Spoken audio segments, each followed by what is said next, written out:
পরদিনই দুজন গ্রামের ব্যক্তি একসাথে দেখা হলো।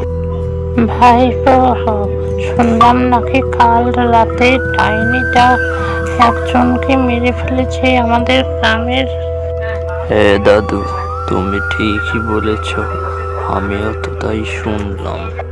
এখন কি করা যায় বলো তো দাদু, এভাবে তো আর হয় না।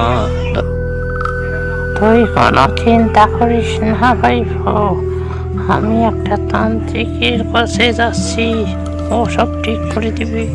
হ্যাঁ গো দাদু, তাই যাও। কি আর করার বলো তো, আমাদের গ্রামটাকে তো রক্ষা করতে হবে ওই ডাইনি বুড়ির কাছ থেকে। এই বলে দাদুটি চলে গেল তান্ত্রিকের কাছে।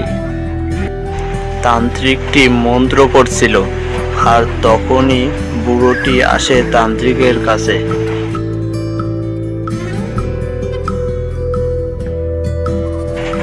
বল বৎস, তোর কি দরকার? হঠাৎ আমার কাছে এলি যে?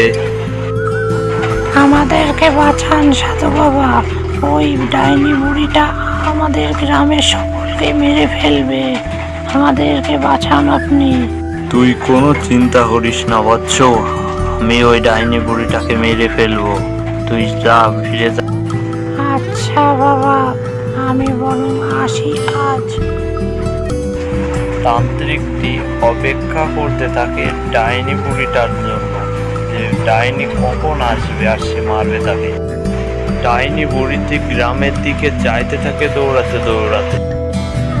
কিরে তান্ত্রিক, তুই এখানে কি করছিস? শুনলাম তুই নাকি গ্রামের মানুষদের মেরে ফেলছিস, ঘটনা কি রে?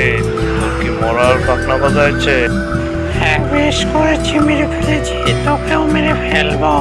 তবে রে বেটা, তোর এত বড় সাহস! এই নে তাহলে।